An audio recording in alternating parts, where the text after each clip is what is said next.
오늘 우리가 읽은 욥기 30장 말씀은 어제 29장과는 전혀 다른 분위기로 시작하고 있습니다. 어제 29장에서 욥은 그때에는 내가 이러했는데, 그때에는 하나님께서 내 장막에 기름을 발라주셨는데, 그때에는 내가 길에서도 사람들에게 인사를 받고 다녔는데, 이렇게 자신의 과거에 하나님으로부터 받은 큰 은혜를 기억해내면서 붙들었습니다. 그리고 그 은혜로 자신도 가난한 자들, 과부와 고아를 거두어 주었고, 또 자신의 장막에서 은혜를 입지 않은 사람이 없을 정도로 많은 은혜를 베풀고 살았다. 이렇게 자랑스럽게 말했습니다. 그 과거에 내가 받았던 은혜와 축복을 기억하고 지금의 고통을 조금이라도 잊어보려고 또 견뎌보려고 어려운 상황 속에서의 고백이 29장의 내용이었습니다. 하지만 이제 30장으로 오면서는 다시 차가운 현실에 부딪힙니다. 그래서 이제 30장은 이제는 이라는 말로 시작합니다. 1절, 그러나 이제는 나보다 젊은 자들이 나를 비웃는구나. 그들의 아비들은 내가 보기에 내 양떼를 지키는 개 중에도 둘만하지 못한 자들이니라. 그리고 또 9절입니다.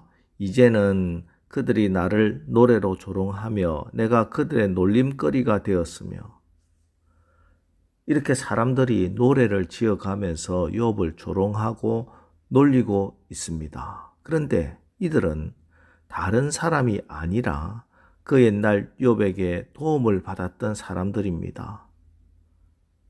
그때에는 나에게 그렇게 도움을 받았던 그 사람들이 이제는 나를 비방하고 나를 핍박하고 있습니다.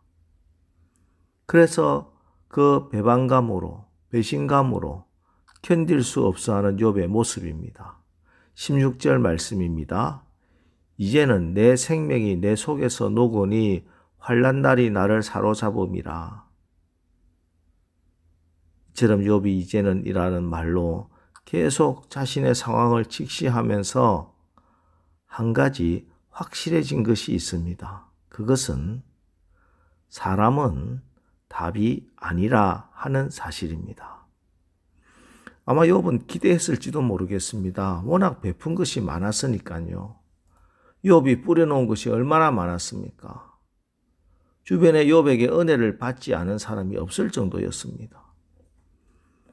그때는 욥의 집에 문을 거쳐가지 않은 사람이 없었고, 그때는 욥의 밭을 지나다니지 않은 사람이 없었고, 그때는 욥의 논에서 솟아가지 않은 사람이 없을 정도로 많은 은혜를 주고 베풀어 주고 살았는데, 그랬던 사람들이 이제는 안면을 받고 욥을 비난하고 비판하고 조롱하고 있습니다. 여러분, 사람은 믿을 만한 존재가 아닙니다. 사실 나도 나를 못 믿는데 누구를 믿겠습니까? 우리는 어려운 상황 가운데 빠지게 되면 쉽게 사람을 의지하려고 하고 사람에게 기대려고 합니다. 그리고 결국에 그 사람들 때문에 오히려 더 큰 상처를 입고 아파합니다. 사람이 나를 건져준다고 사람에게 기대려고 하는 마음이 생길 때마다 오늘 욥의 이 고백을 생각하시기 바랍니다. 사람은 답이 될 수 없습니다. 다른 어떤 것보다 절대 사람은 믿을 만한 존재가 아니다 하는 사실을 아셔야 됩니다. 사람은 오직 은혜를 나누고 사랑으로 섬길 대상일 뿐입니다. 사람이 원래 그렇습니다. 은혜를 원수로 갚는 배은망덕한 존재가 인간이라는 존재입니다. 우리 스스로도 그래요. 지금까지 우리가 욥기를 읽어오면서 깨닫게 되는 것이 이 사실입니다. 이 세상에 믿을 사람은 없다. 심지어 욥 자신도 스스로도 믿을 존재가 못 된다 하는 것입니다. 저는 어릴 적 욥에 대해서 배울 때 욥이 시험에서 승리하였고 하나님을 원망하지 않았다 하고 배웠습니다. 우린 대부분 그렇게 알고 있습니다. 그런데 지금 우리가 욥기를 다시 읽어보니까 우리가 알고 있는 것과 전혀 다른 사실들을 발견하게 됩니다. 하나님은 참으려고 하는 욥을 계속 흔들면서 욥이 참을 수 없을 때까지 극한의 환경으로 몰고 가셔서 마침내 욥의 입에서 불평이 나오도록 만드시는 것을, 욥이 비명을 지르고 하나님을 향해 원망과 불평을 하게 만드시는 것 읽었습니다.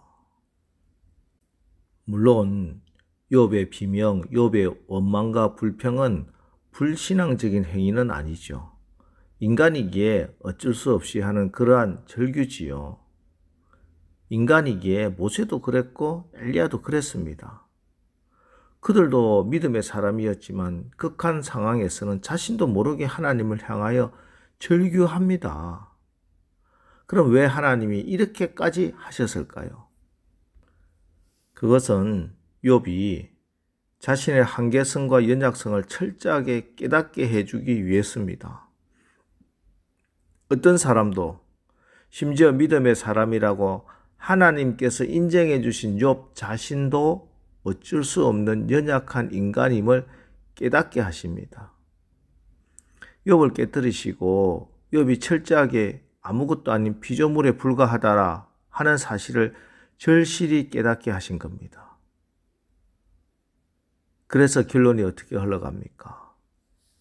그러면서 욥이 이제 정말 의지할 분은 하나님 한 분밖에 없다 하는 사실을 다시 한번 이 고통 가운데 깨닫게 됩니다. 24절입니다. 그러나 사람이 넘어질 때 어찌 손을 펴지 아니하며 재앙을 당할 때 어찌 도움을 부르짖지 아니하리까? 사람을 믿지 못합니다. 나 스스로도 믿지 못합니다. 사람이 나를 도와주지도 않을 것이고 나 스스로도 전혀 도움이 되지 못합니다. 그러니 오직 하나님만이 나의 구원이시고 의지할 분이시고 나의 도움이십니다. 하나님이 도와주셔야 합니다. 주님 나에게 은혜와 자비를 베풀어 주옵소서. 이 고백입니다. 히브리서 4장 16절 그러므로 우리가 긍휼하심을 받고 때를 따라 돕는 은혜를 얻기 위하여 은혜 보좌 앞에 담대히 나아갈 것이니라. 예, 은혜의 보좌입니다. 하나님이 은혜를 잔뜩 쌓아놓고 예수 이름을 부르면서 오기만 하면 주시겠다고 준비한 축복의 보좌입니다. 욥이 지금 이 은혜를 구합니다. 이 은혜의 보좌로 나갑니다. 단순하지만 위대한 발견입니다. 우리 하나님이 기뻐하시고 축복하시고 긍휼히 여기시는 사람은 자신의 모습 그대로 하나님께 은혜의 보좌로 나오는 사람들입니다. 여러분, 하나님의 은혜가 임해야 합니다. 은혜로 살아가야 합니다. 은혜가 해답입니다. 오늘 이 새벽 기도가 하나님의 은혜의 보좌로 나가는 기도가 되시기를 바랍니다. 예수님이 이미 십자가에서 다 이루신 그 은혜를 받는 기도가 되시기를 바랍니다. 그래서 오늘 하루도 그 은혜로 충성하시고 그 은혜로 늘 감사하는 복된 날 되시기를 주님의 이름으로 축원합니다. 기도하겠습니다. 하나님, 오늘 욥기를 통해서 사람은 믿을 대상이 되지 못함을 그저 은혜를 나누고 사랑으로 섬길 대상일 뿐임을 다시 한번 읽었습니다. 오직 우리가 의지하고 믿고 붙들어야 하는 것은 사람도 세상도 나 자신도 아니라 오직 하나님 한 분임을 고백합니다. 그래서 오늘 이 새벽에도 하나님의 은혜를 구합니다. 하나님의 변함없는 인자하심이 지금도 우리를 은혜로 듣고 있음을 믿음으로 고백합니다. 주여, 나의 믿음을 굳게 붙들어 주옵소서. 그래서 예비하신 은혜의 보좌로 담대히 나가 때를 따라 돕는 은혜를 받아 하나님께 영광을 돌리게 하옵소서. 예수님의 이름으로 기도합니다. 아멘. 자, 이제 주여 오늘 하루도 우리가 사람이 아니라 변함이 없으신 하나님을 의지하고 하나님의 은혜로 승리하는 귀한 날 되게 하옵소서. 오늘 말씀을 붙들고 우리 합심해서 기도하고 나가겠습니다. 우리 기도하겠습니다.